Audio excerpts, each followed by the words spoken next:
In a fraction of a second, our lives can be utterly devastated by the forces of trauma and loss. Loss can feel so intense. It can feel like it's swallowed us whole. We can feel trapped. We get a sense that we're lost. We can feel hopeless and get a sense of just being frozen by terror and feelings of helplessness. And I'm sure that you recognize those and have seen those responses and reactions in more of your clients recently. I feel like it's almost like somebody's gone and turned the volume up on mental well-being challenges at the moment. And I'm seeing a lot more traumatic responses and PTSD than I've ever seen ever before in my practice ever. And while some people are able to recover from trauma or traumatic and stressful experiences by themselves, many individuals are not. Tens of thousands of soldiers and refugees experience extreme stress and the horror of war. And this is where most of my work has been dedicated over the last several years. I worked out in the Middle East, and I've also worked alongside volunteers in Calais and in Dunkirk, assisting in the refugee camps there, and where I really saw the impact of war in sort of regular people who had been had lived through really horrific experiences, children who had to flee their home and leave loved ones on the roadside and run for their lives, as well as the volunteers who were actually working with them and listening to those stories and interacting with those people. They were also feeling the effects, the impact of that stress. And in my own family, my brother was in the armed forces, and when he came home from war, he seemed fine for a long time, and then went through a very dark phase where he actually left his wife and his children because he felt so out of control that he felt he was going to potentially do harm to his family. So, and so for me, trauma is something that I've seen a lot of, been around, and it's impacted my own family as well. I'm just going to ask if I can get you all just to mute your mics if you haven't already. Please do mute just so there's not weird echoey things going on in the background. Thanks ever so much. So as well as the kind of war and the pandemics and the things that we're seeing around us at the moment, there are other devastating occurrences that we probably come across quite a lot in our therapy rooms, like rape, sexual abuse and assault. And many of us have been overwhelmed by much more ordinary events, such as surgeries, invasive medical procedures, and for many women, traumatic births. In a recent study of orthopedic patients, 52% were diagnosed with full-on PTSD after they'd had surgery. So trauma doesn't necessarily have to have an impact on people or a negative impact and cause PTSD. It doesn't have to be something very, very terrible. It can be things like falls, it can be serious illness, it can be feelings of abandonment, receiving shocking or tragic news, it can be witnessing or even reading about violence and getting into accidents, for example, car accidents. And surgeries as well. Many experiences that we've lived through in our childhood can cause trauma. Parents going to work, feelings of abandonment, punishment and violence in the home are all potentially traumatizing. And the inability to heal from such events or to be helped adequately can lead to post-traumatic stress disorder, along with a real myriad of physical and emotional symptoms. So trauma-informed care involves a broad understanding of traumatic stress reactions and common responses to trauma. As therapists, I really feel it's really useful for us to understand how trauma can affect our clients, and how our understanding can guide us to when we're selecting what therapeutic interventions to use. And it's interesting to know that all traumatic experiences can lead to post-traumatic stress disorder. Psychiatrists in the USA came up with the term post-traumatic stress disorder, and it was officially recognized just in 1980 by the American Psychiatric Association in the 3rd edition of the Diagnostic and Statistical Manual of Mental Disorders. Prior to this, it had been called all sorts of different things, including shell shock in World War I, and also combat fatigue in World War II. It has been acknowledged that an event doesn't have to be extremely traumatic for a person's brain to respond and create those symptoms that we would commonly recognize as PTSD. Events such as natural disasters, road, rail accidents, violent attacks, or even if you were not injured yourself as a result of this trauma, perhaps you were just an onlooker. And I've been certainly seeing people who've been watching things on the TV recently having kind of PTSD signs and symptoms. If you're just an onlooker, or if you're a first responder, these events can be imprinted on the brain as trauma too. So that would be really interesting just to look at what are the signs and symptoms of PTSD, because they do vary from person to person. They might manifest differently in children as well as in adolescents, because they're going to have different brains. The brain will have developed in slightly different ways. It'll be at different stages of development. But we'll go through some of the most common ones, and you feel free to make a note of any of these. I am recording this session as well, so if you want to watch back and all the notes that I'm using you'll probably see me glancing up and down quite a bit, all the notes that I'm using to remind me what to say, I'll be posting those as well. I'll make sure you all have a link to those so you can have a look, and I've referenced everything so you can see where I'm getting all my info from too. So the most common effect that we tend to see with PTSD is a re-experiencing.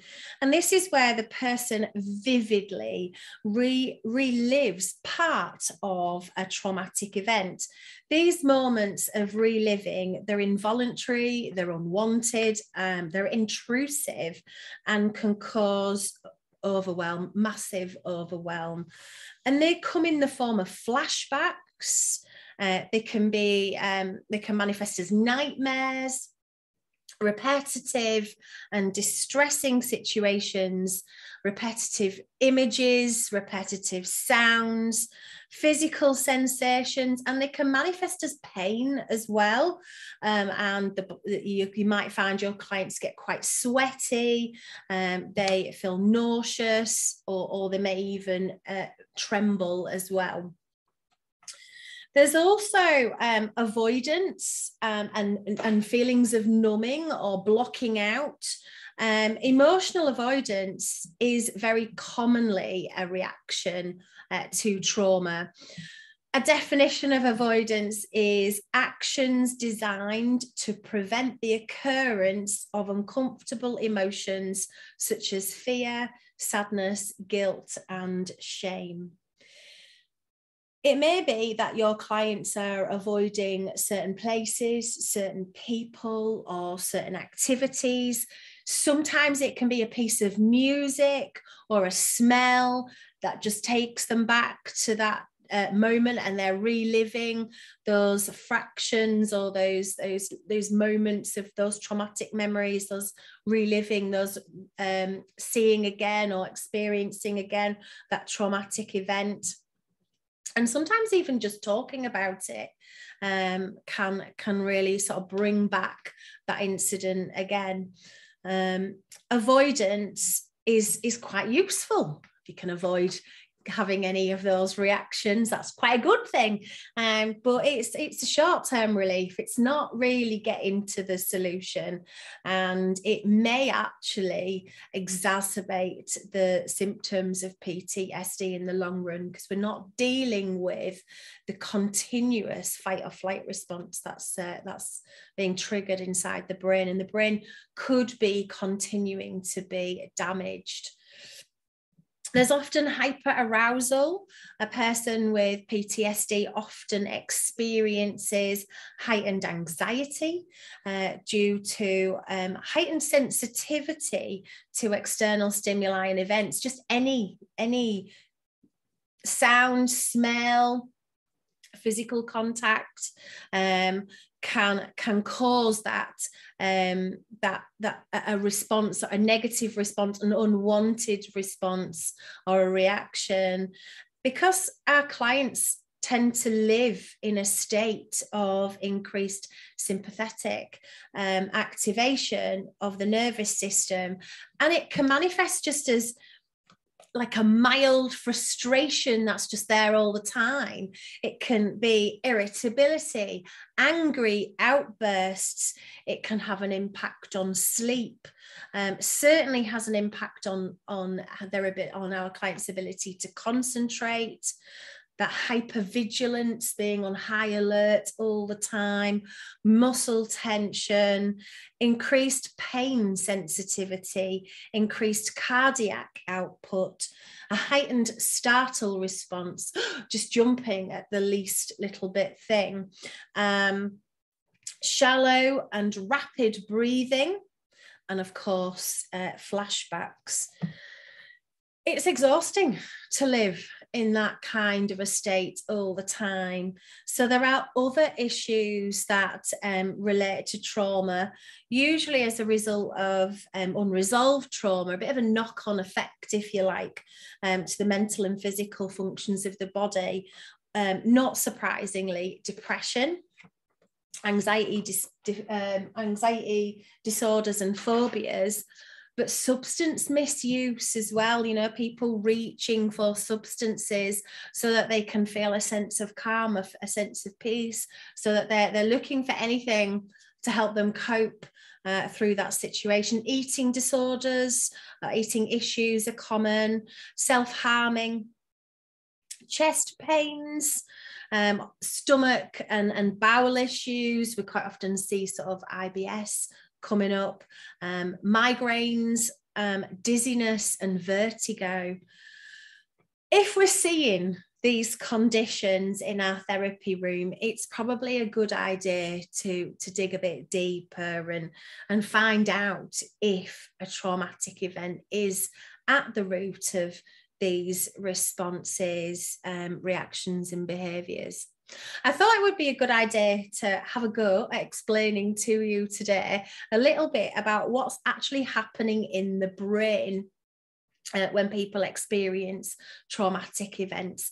Gives us an understanding. When we understand what's going on in the mind, we can kind of select better, I believe, the tools and techniques that we might use. So the brain areas involved, and I'm just going to talk about the big ones, the main ones. The main areas involved in that kind of stress response, will they include the amygdala, the hippocampus, and the prefrontal cortex. So traumatic stress can be associated with lasting changes in these areas too, because when people are in that fight or flight response, when they're in that stress reaction space all the time, there's going to be an increased cortisol and norepinephrine response. And anything that is kind of challenging or difficult in life is going to feel bigger than perhaps it would normally. So we can understand PTSD, or PTSD can be understood as the failure to extinguish learned fear. both the amygdala and the hippocampus are not functioning normally in a client with PTSD. When a person experiences a traumatic event, adrenaline rushes through the body, and the memory of the event is imprinted into the amygdala, which is part of the limbic system. I'm sure you all know that's the one of the older parts of the brain. It's involved with behavior and emotional responses. The amygdala holds the emotional significance of that traumatic event, including the intensity, including the impulse of the emotion too. So perhaps you're in a scary, horrible place, but it's not threatening. For example, if you were to put me on a roller coaster right now, probably wouldn't be your friend anymore because I really don't like roller coasters. But I would know that I'm not going to die. I might feel like I'm going to die, but I'm not going to die. The sensory information that would be being processed at the time, if I'm on a roller coaster, would be fear, of course, horrific fear. It would be, I'd be picking up the information about the speed that I was going. Obviously, I'd be stressed. I might be a little bit excited. More likely the friend that I'm with would be more exciting and possibly even amused at how terrified I was. But none of that is life-threatening. None of that's going to hurt me. So the amygdala is very clever. It can tell, it can read the emotional significance of the event as it's a fun ride. Maybe for some, but not for me. Which you'll be off. You'll get off it in a few minutes and you're going to be fine. So the amygdala knows when it's a life-threatening event and when it's not. It stores the visual images of the trauma. It stores it as sensory fragments. So this means that the traumatic memory is not stored in the memory like it's not stored like a story in the memory. It's stored as fragments of the story. And those fragments are kind of taken in through our five senses. So it's stored in how our five senses were experiencing the trauma at the time it was occurring. So the memories are stored through the fragments of visual images, fragments of smells, sounds, taste, touch, or feelings. Consequently, after the trauma, the brain can be easily triggered by any kind of sensory input that is similar to or would resonate with the traumatic experience that they've lived through. So our clients tend to read normal circumstances as dangerous, as threatening. So for example, you might see a red light. It's no longer a red light now. It's a possible spark at the beginning of a fire. Or maybe if you're having a barbecue one lovely afternoon somewhere, you know, the fire noises of the barbecue, you know, in the past it had just been a barbecue. Now it sounds like an explosion. Those sensory fragments are misinterpreted. The brain loses its ability to discriminate between what's threatening and what's normal. The hippocampus is part of the limbic system too, and it's also very much involved with this kind of stress response, and it's responsible for the ability to store and retrieve memories. So people who have experienced some kind of damage to the hippocampus, they're going to have difficulties storing and recalling information. Along with other limbic structures, the hippocampus also plays a role in a person's ability to overcome fear responses. And many people with PTSD experience memory-related difficulties. Like we were saying before, one of the most common things is for our clients to experience is flashbacks. And again, these memories may be vivid, and they may even feel as if they're happening right now or as if they just happened yesterday. For some, those memories may be intrusively vivid, but for some those vivid memories may be constantly present. People with PTSD have been found to have smaller hippocampi, and this tells us that experiencing ongoing stress as a result of severe and chronic stressful lifestyles, or as a result of PTSD, may ultimately damage the hippocampus even more, actually making it smaller. So what we're seeing is we're seeing smaller hippocampi causing stress, causing it to be smaller, and people who have got small hippocampi tend to have a more vulnerability to PTSD, and particularly following a traumatic event. So if there's if they have a smaller hippocampus, then they're going to have a bigger reaction. The front part of our brain, also known as the prefrontal cortex, is the rational part. It's the bit where the consciousness lives. It's the bit where we can logically work through things. It processes and reasoning. It's the bit of the brain where we we kind of have an understanding of words and language. And when trauma occurs and we enter into the fight, flight, or freeze state, the prefrontal cortex shuts down, shuts off. The brain becomes somewhat disorganized. It becomes overwhelmed because of the trauma, and the body goes into survival mode and shuts down those higher reasoning language and language structures of the brain. The result of this metabolic shutdown is a profound imprinted stress response. And trauma will affect different brains differently and people differently at different stages in their life, simply as a result of the stage of development they're at when the trauma occurs. But here's how I like to think about it. I like to think about the amygdala as the part of the brain that's always on the lookout.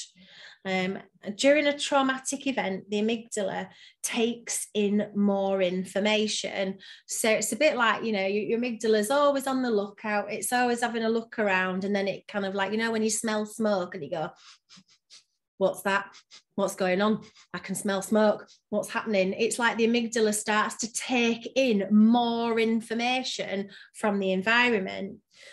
So I like to imagine this information as being a collection of books. Those books contain the fragments of sensory information. And the bigger the trauma, the more fragments of sensory information, the more books the amygdala is gathering. So the prefrontal cortex, it's not a big reader. It doesn't like books. So when the amygdala starts gathering all the books in, it just shuts down. And the hippocampus is a bit like the library, where all the books go to be processed and time-stamped. Remember, you used to take your book back to the library and they'd stick a date in there when you returned your book, and then they put it back on the shelf.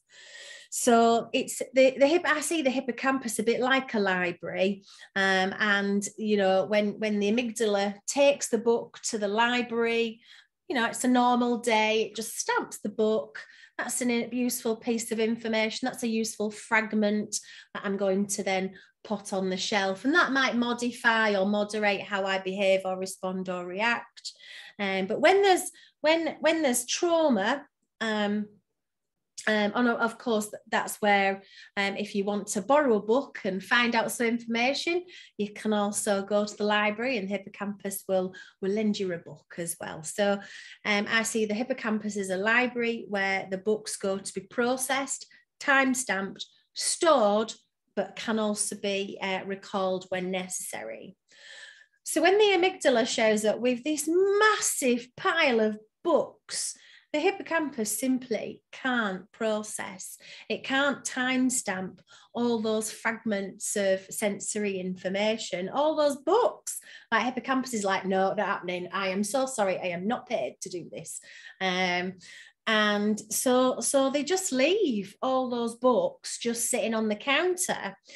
That information is unprocessed, it's not been time-stamped. So the result is that those fragments of the traumatic event may continue to impact our clients. It's as if the event was still happening right now because it hasn't been time-stamped, and that stress response continues on. So that's kind of like my explanation of what's happening in the brain. It's also interesting to be aware of perhaps what's happening in the body. And I've kind of looked at resources and information on more and how animals respond to trauma. There's not a great deal on how people physically, the physical response that goes on. But when, for example, let's look at how animals release trauma. When an animal, for example, a gazelle, is being chased by a lion, and I'm sure you've all seen those fabulous programs on TV, those Natural Earth TV shows. And no doubt, if you're like me, you're very impressed by the lion, like the look of the lion, the good lion. But many of us find ourselves cheering on the gazelle, like, come on, run, get away from the big lion, he's going to eat you for his breakfast. And hoping that gazelle is going to be able to escape the lion's lunch.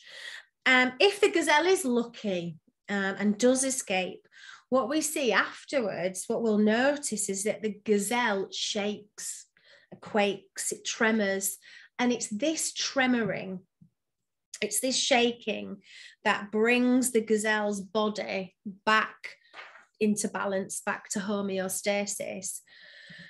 And musculoskeletal tremors are a common neurophysiological phenomena. These tremors, these shakes, they can be experienced during or following a stressful or a traumatic event. What we know these, or we call them enhanced physiological tremors. These tremors are generally perceived as a pathological expression of stress and are included in the diagnostic criteria in a number of psychological illnesses, such as panic attacks, social phobia, and generalized anxiety disorder, as well as PTSD. Now, I hope I'm going to say this fella's name right, but he's called Dr. David Berceli. I think it's Berceli. If I'm saying it wrong, I apologize, Dr. David. But he developed a whole therapy that looked at this tremoring. It was a tension and trauma releasing exercises that he put together. And he recognized the homeostatic value, the therapeutic value of tremoring. TRE, if you want to find out a bit more about it, is a self-induced tremor that is believed to discharge physical tension, mitigating the experience of extreme stress.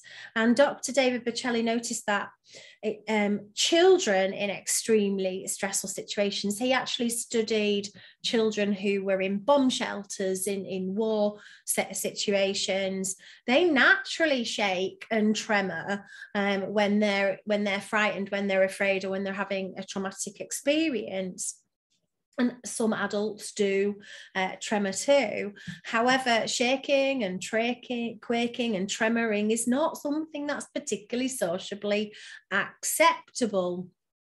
It's not acceptable behavior. We tend to want to stop people from tremoring and shaking. We suppress, we stop the tremoring. And if you're in the back of an ambulance, you might even be restrained. You know, if you've been in a bad accident, they might want to keep you still and stop you from tremoring. So we almost lock that tremor in. We stop the body from tremoring. We stop the body from doing what it does naturally, and bring the client, you know, the client brings themselves back to that lovely balanced place, and kind of shakes off the tremor. Dr. Peter Levine has developed somatic experiencing. It's a body-based therapy which helps to process and release trauma. In his book, Waking the Tiger, Healing Trauma, Levine notes that animals can be observed shaking to release tension and stress. He talks about the fact that our nervous system has evolved in this hierarchical structure, and the more advanced systems, the frontal cortex just shuts down in the face of overwhelming threats, leaving the brain, the body, and the psyche to their more archaic functions. So our autonomic nervous system regulates bodily processes, including blood pressure, heart rate, respiratory rate, body temperature, digestion, metabolism, and sexual arousal. If your client is experiencing a very traumatic event and their blood pressure doesn't go high, if they can keep their blood pressure down, if they can stay in a very calm state, they're perhaps not going to have the side effects of trauma. Or if your client has the opportunity to shake it off as the event is occurring, or very soon after, their body will naturally deal with the traumatic event. But we just don't tend to do that in society. So our autonomic nervous system regulates itself with two opposing functions. It has an up regulation and a down regulation. The up regulation increases the energy available in the body, and the down regulation decreases it. When the body experiences stress or traumatic events, the autonomic nervous system elevates and affects body functions, and the nervous system releases adrenaline and cortisol as a part of the fight, flight, or freeze response. This speeds up the heart rate. It gives the body a burst of energy and strength to respond to the big scary monster that is chasing you, or the perceived threat that's around you. The body can also overreact to stressors, particularly people who do struggle with PTSD or have had trauma, haven't even had a diagnosis of PTSD, but their body is possibly overreacting. I mean, people have complete meltdown because their electricity bill or their gas bills have gone up. I think I probably had one of those last week when I saw how much our bills had gone up too. But living with that constant level of anxiety as a result of life, as a result of work, of family pressures, really does have a huge impact on our health and our well-being. Deregulation is what's needed to bring energy levels back down, lowering heart rate, respiratory rate, and blood pressure. This brings the nervous system back to neutral and resets those body functions. Tremoring and shaking the body can really help this as well. It can help to ease an overstimulated nervous system. It can help to calm the body and bring the body back down. Shaking therapy is something we can recommend to our clients. It can be performed seated or standing. The client can simply just focus on a particular part of the body and literally just shake it out. But where I sometimes see shaking when I'm working with clients, is what we often refer to as an abreaction. And so quite often this can be really overwhelming to see, particularly if our client is shaking and quaking when we're working with them. The client simply needs to be supported, nurtured, and guided through this quite intensely strange, shaky experience. They might not even be having an emotional response. They might just be having a bit of a quake and a shake. We must remember never to stop an abreaction or touch our clients if they are abreacting. For many of us, particularly if we're new as therapists, it can be really overwhelming when clients start shaking and quaking or crying and having a big kind of emotional response.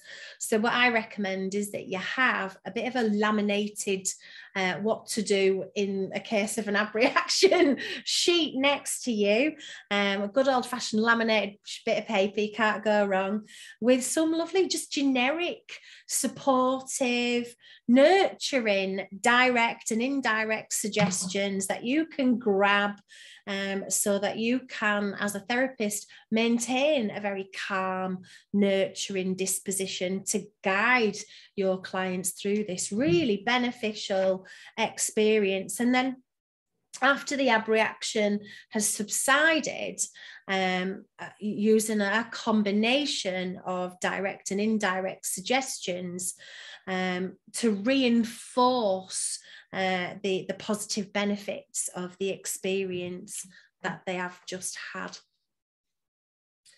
So initial reactions to trauma can include just total exhaustion, confusion, sadness, anxiety, agitation, numbness, dissociation, and physical arousal. Indicators of more severe responses include continuous distress with no periods of calm or rest, severe dissociation symptoms, and really intrusive recollections that continue despite a return to safety. Delayed responses to trauma include persistent fatigue, sleep disorders, nightmares, fear of reoccurrence, the fear of the fear, anxiety, a focus on anxiety in life. It's like you've got your anxious glasses on wherever you go. You're seeing negative things, a negative outlook on the world. Obviously, flashbacks, depression, avoidance of people, places, emotions, sensations, different activities, and a constant release of cortisol and norepinephrine that can continue to damage the brain and the hippocampus, making our clients more vulnerable to stress. Some of our clients seem to turn up and they've still got scars, they've still got cuts, they've still got injuries as a result of the trauma that they've experienced. It's like our skin. When we cut our skin, we bleed. We might see clients in the early stages. For some clients, there may have been some healing, but when you've got a deep cut, you're left with scar tissue. So very often what we see is an inflexibility within our clients, like, I'm okay here, but I can't go there. I'm all right doing this, but I really can't do that. So they're living in a very limited, a much smaller world, and their perception of the world can be quite overwhelming. The world's a big, bad, scary place. So I thought I would talk through some of the go-to techniques that we might want to use when working with somebody who has experienced trauma, or they've experienced or they're experiencing post-traumatic stress disorder. So our main objective, and this is huge and should not be underestimated, is simply to create deeply calming physical and mental states. in that deeply calm and physical, in that deeply calm state, we can then transform feelings of fear and helplessness. And we can do this firstly by simply bringing an awareness of the physical body, of the sensations in the body. Our client needs to be helped to develop an awareness and a mastery of their physical sensations and feelings. Something really simple, like I'm sure we all know how to do a basic, good old-fashioned progressive muscle relaxation or an autogenic relaxation. You know, with progressive muscle relaxation or autogenic relaxation, it can also bring about a deeper awareness, a connection to the body, a feeling of more control. And the suggestions are simple. You know, if you can tense up a muscle, you can relax it. And being able to choose to tense or choose to relax muscles can really bring about a feeling of control. You know, like since time began, really, people have attempted to cope with scary, negative, terrifying feelings of fear by participating in all sorts of things that really contradict those perceptions of fear and helplessness. There's lots of religious rituals that you know, quite jolly and happy and uplifting and are very different from the fear and that people feel acting and in the theatre, dancing, listening to music, meditation, even, and I have read quite a bit about this, ingesting psychoactive substances, not something I would do in my therapy room, but certainly you may come across it. Loads of people benefit from using other integrative and holistic methods as well, such as yoga or Tai Chi, different exercise classes, drumming, music, shamanism, and other body-oriented techniques. So many people do find these methods really, really helpful. It might be useful if you feel to refer on or to recommend your client to do these kinds of activities alongside the therapy that you're giving.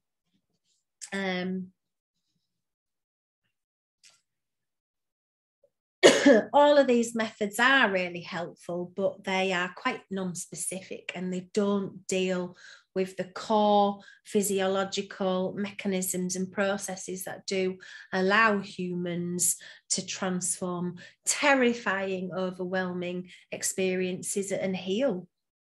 We shouldn't underestimate the benefit of simply taking our client into trance, inducing trance, relaxing the body and creating, using metaphor, just a lovely inner sanctuary space.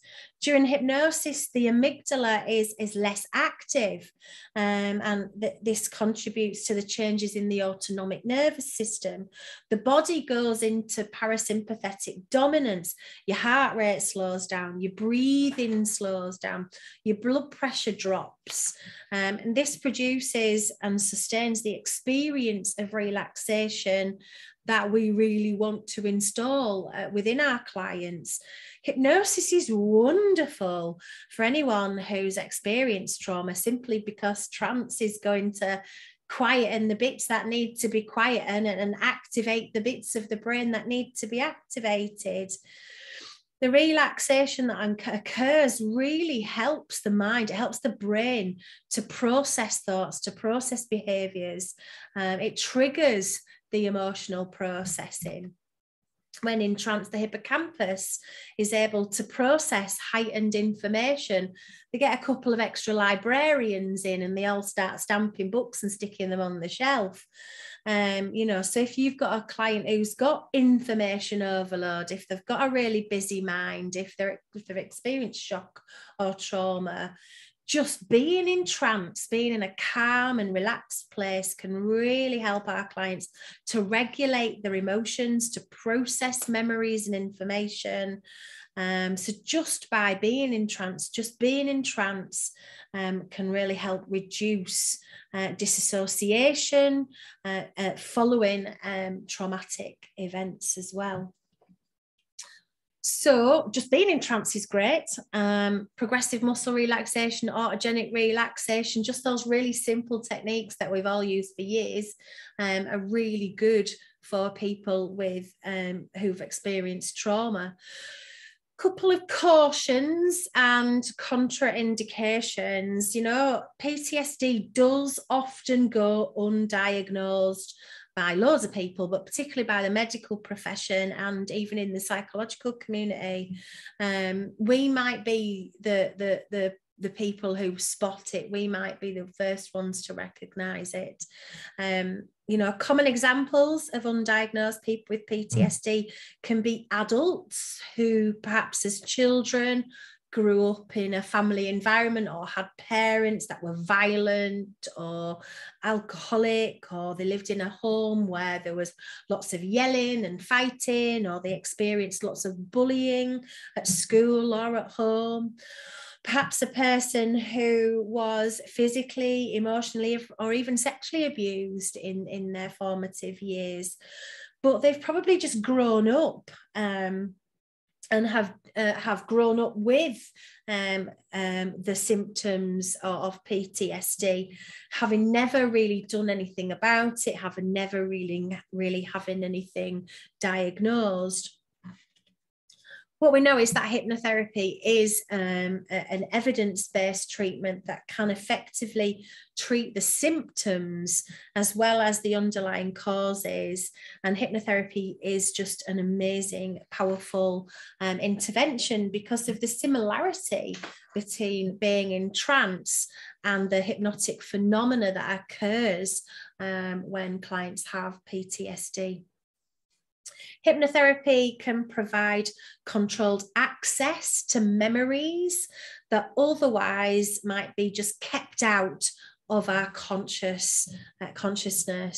Hypnotherapy can provide immediate installation of powerful stress reduction techniques, and these techniques can be recorded so that the person can listen again and again and again, practice any exercises on a daily basis, and really get the benefit of trance. Hypnotherapy can help identify the triggers that the person who has PTSD experiences, so they can gain more control in their life. Once we recognize those triggers, we can work to help reduce the impact and reduce the reactions that occur. We can assist in identifying situations and individual memories, or of all previous stressful events that might just be adding fuel to the fire of PTSD. It might have just been like they've had one traumatic event, but then they've had lots of little stressful events since that they just, you know, we can work with all of those too. We can help consolidate memories into a more organized storage system in the subconscious so that the memories become less intrusive and less powerful. We might just be the first people to come across a client. They may not have had a diagnosis, so we may need to refer them to a GP, but the hypnotherapy is not contraindicated when working with people who are stressed, who are working with people with anxiety. It's not contraindicated when working with people who've got depression or PTSD, but we must not work with clients in trance if they are experiencing suicidal ideation. We must not use hypnotherapy if we feel that the client has or is experiencing psychosis, or if we feel like they may have a personality disorder. I always just say, if in doubt, refer to a GP. Get that written consent, get permission or an agreement to work with the client from the client's GP, and you know, just get that in writing so that you can proceed safely. We need to work cautiously as well when we're selecting which techniques we want to use. Although our aim is to reframe the negative experience that they've had, we usually, in our reframing techniques, we want to change negative experiences into positive experiences. We just need to be cautious when we're doing this, because in reframing, we want to be sure not to dismiss the experience that a client has had, or even how they remember it. It's more useful to recognize what they needed in that moment and bring to that memory, bring to that moment what they didn't have that would have helped them to kind of get through it better. And also, I feel what brings about real and deep lasting healing is to reflect on the inner strengths that the client accessed to survive that moment, to get through that moment, to survive that traumatic experience. It might be that they had to be really courageous. It might be they had to be really outspoken. It might be that they did just have a really good cry and that helped them. Whatever it was that they tapped into to get them through that moment, if we can show them that inner strength that they've had, that's a much more powerful way to reframe that negative experience that doesn't take away or like discount the negative experience that they've had in any way. The temptation is to blame people. It's not your fault, it was their fault. And it's not really a good idea to attribute blame. We do want to say, this experience that you've had, this horrible experience that you've had, it's not your fault. It's a common reassurance. I know that certainly people say it to each other, don't they? On a, like, oh, it wasn't your fault, that's all right. But actually, it could backfire, because the client might already believe that it wasn't their fault. But by suggesting that, particularly in trance, you could be installing some negative ideas. They might think, well, I wasn't blaming myself anyway, but now you've pointed my mind in that direction. Maybe it is a little bit my fault. So stay away from any of the blaming that could happen. Mindful listening, really listening, and being aware of our own stuff, our own built-in biases. We need to be careful to not pursue things that fit what we've learned most recently. I know sometimes I'll get a new technique and I'll think, oh, I really think this technique will be brilliant for this client. And I'm so excited about using new techniques. I'm not really thinking about whether that technique is the right selection for the client. So, be careful that our own experience and our own life experiences as well are not colouring the choice of techniques or suggestions that we're using. Keep your language clean. We must work with caution so that their experience is not ignored or lost. So, for example, if a client is recalling something like, my teacher shouted at me again, called me stupid, and then hit me.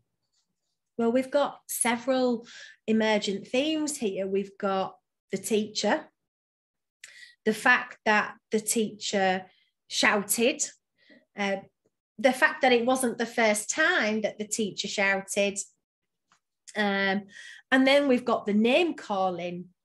Then we've got the violence. Which one of these do we deal with first?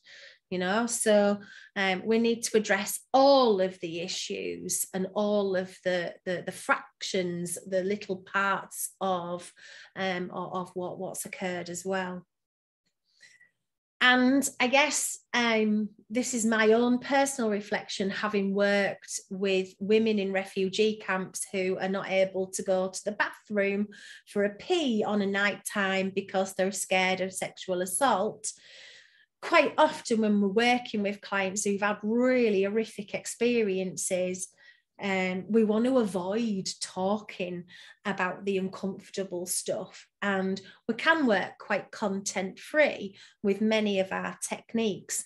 But if our client is wanting to talk, and we feel it's a useful part of the therapy session, avoiding that and sticking with the stuff that we feel comfortable with is something that is perhaps something we need to reflect on as we're working.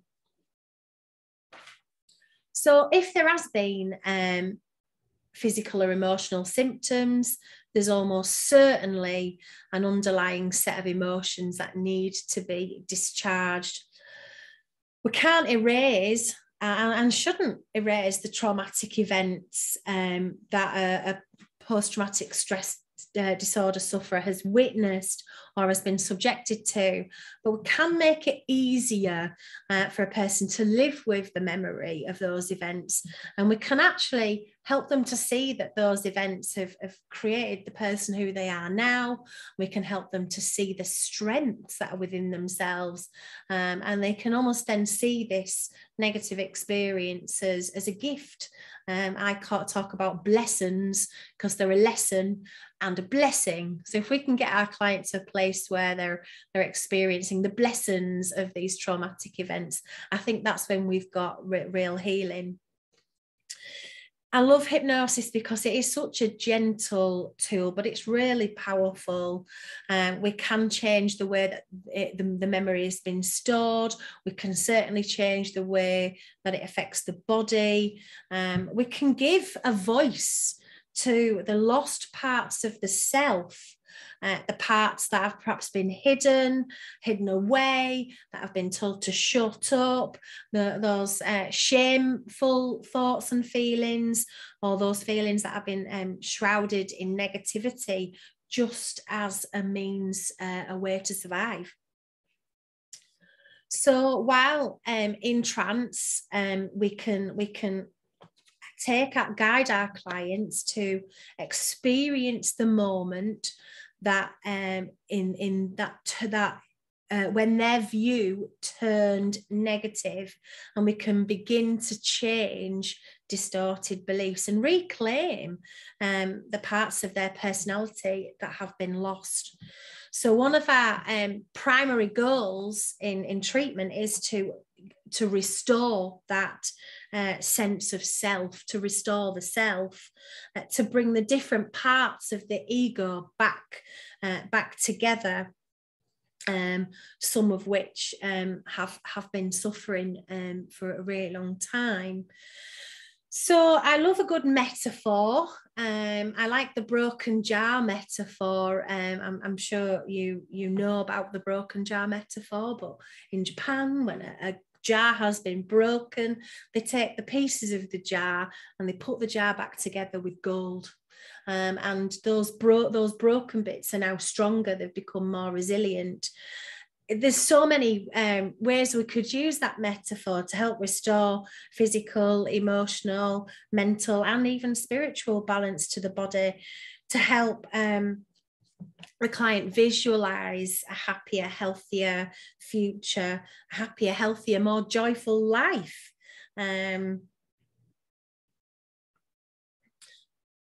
In short, hypnotherapy can give the brain the tools and experience it needs to reprogram itself for better functioning and to diminish discomfort. I also like parts therapy as well as one of my go-to sessions. Because here I can map out the parts, I can give the part the opportunity, the time, the space to speak. I can ask the part what it needed, what it needs, and I can work with the different parts of the person as well. So metaphors and parts therapy, also really good techniques. One of my favorite go-tos is the apposition of opposites. it can really help the trauma survivor develop new coping skills. You know, we can do all the healing work, but then we need to live again. And we can use this technique. It's one of those Swiss Army knife tools, isn't it? We can use it to help bring balance back to a client's life. Again, all of those amazing relaxation techniques that we know, autogenic relaxation, progressive muscle relaxation, lots of calming suggestions, listening to the sound of the word calm in my mind as I'm repeating it like a mantra, or every time I breathe out, those sorts of things. You know, for a lot of people who've experienced trauma, it's a really, really long time since they've actually felt relaxed and calm. So although it sounds dead simple, it's just a lovely thing that we can do with them, and it will kind of help their mind and their body to start on that healing journey. So relaxation itself is a potential counter to post-traumatic stress disorder.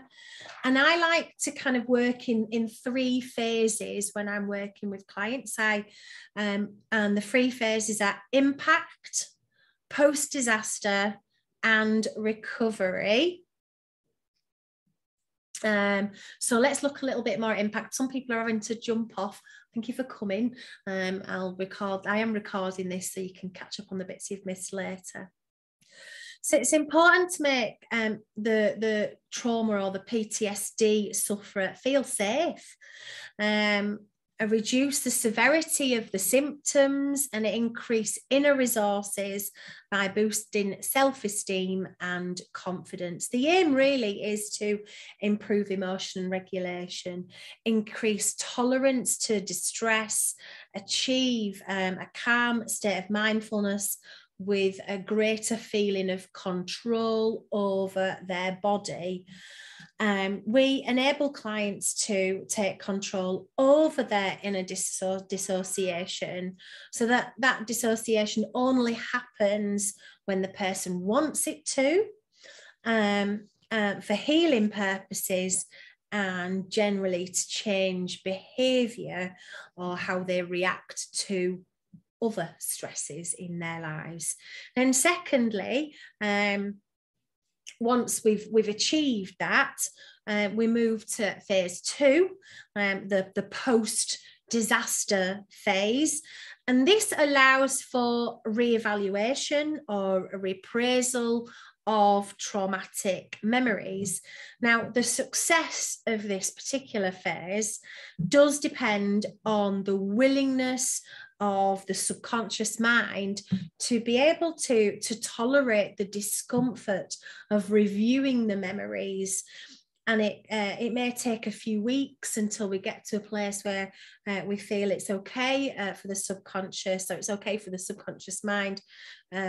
Maybe the subconscious mind feels comfortable enough to release any critical information. For clients who don't know what the traumatic event was, perhaps they've had numerous traumatic events over a long period of time. Perhaps they are one of those adults who are coming to us with like traumatic, post-traumatic stress disorder that you feel might have come from a childhood experience. I love just using a Watkins bridge.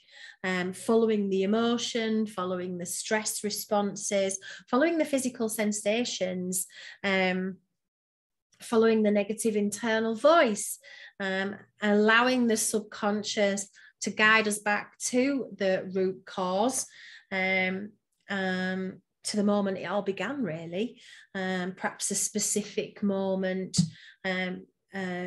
that occurred that has become the trigger or the root, the start of it all. And once we've got really good rapport with our clients, we're able to guide them back to this moment. And at this point, then we can reframe that horrific memory. We can give our client what they didn't have in that moment, in that space. We can hold their hand, we can guide them, we can release the trauma, and we can dissociate. If the client has had a massive, terribly traumatic experience, and we feel that revisiting this might just be too much for them, then we can use the 3-step rewind technique, where we know what the memory is, but we don't actually see it, and we can use that desensitization process of playing and rewinding. We don't actually see or connect with the memory. We see it from a disassociated view.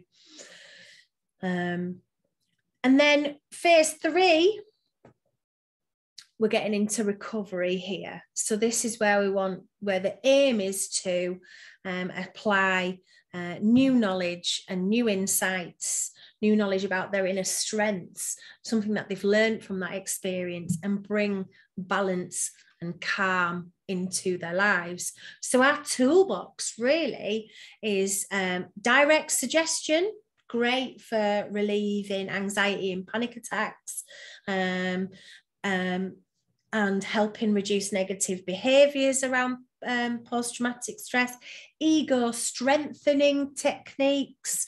Anyone who's gone through any kind of horrible thing will probably arrive at your office feeling pretty rubbish about themselves. They often feel quite weak. They possibly feel guilty, and they may have issues with their confidence. So any kind of ego strengthening techniques which allow the client to identify the parts of themselves which are strong, which have always been strong, to lock in that resource into the subconscious mind. So whatever they had to tap into, whatever inner resources that they use to get through that negative experience, resilience, courage, all of those things. If you can bring an awareness to those inner strengths, the session will really, really dynamically help the healing. It takes that negative thing and it turns it into a really positive energy. Establishing a safe haven, any of those safe place, special place, sanctuary space techniques that we use. Watkins Bridge, if we want to go back to a memory that we don't really know where it's come from, but we've got all the signs and symptoms there.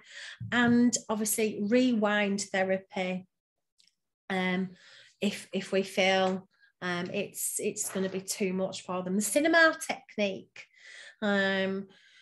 So here, when a client can't, because it's too much for them to revisit that traumatic memory, the cinema technique is a compromise.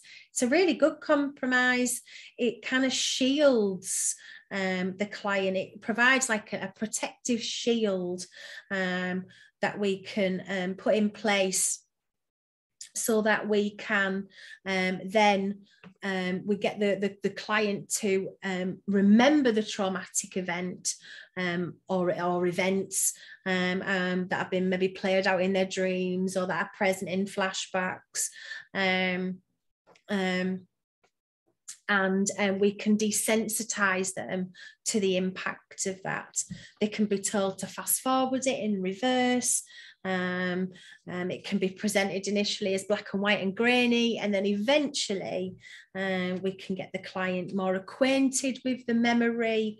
They get more, once they're more desensitized, once they're bored of watching it, you can then associate them with it. Perhaps they can step into it as an observer, or step into that memory more associated, and you can just keep playing and rewinding. I use a little bit of a combination of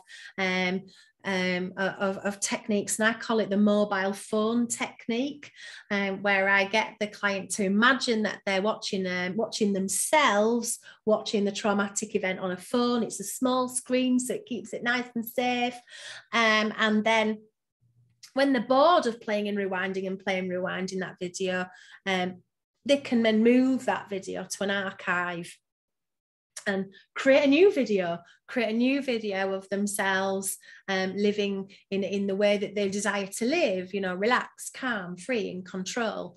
And we can do that kind of future pacing techniques and show them that video, and then maybe we can associate them with that as well. It's essential to remember that when there have been other people involved in these traumatic events, if there are resentments, if there's hatred as a result, sometimes the anger and the negative emotions that are quite justified can really entrap clients into that cycle of negative responses. It's essential to remember that forgiveness is also really, really important. Forgiveness doesn't have to excuse the behavior of the perpetrator, but forgiveness does prevent our clients from having what's happened to them destroy the rest of their lives. It stops it from destroying our hearts and our lives any further. So the key points are, we need to remember the absolute power of relaxation, the amazing tool that we have of just inducing and deepening trance. We need to support our client and have good rapport with our clients so that they can really believe that they can be healed. There's a lot of things we can share with our clients to support that. Drugs are not always necessary, but a belief in recovery is necessary, because what the mind can conceive and believe it can achieve. It's also a really good idea to teach our clients self-hypnosis. Then they've got like a magic tool that they can take with them wherever they go. I feel like I should go, ta-da!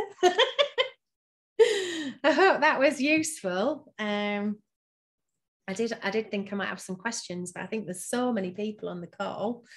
You can get in touch with me. I do hope you've enjoyed my presentation today.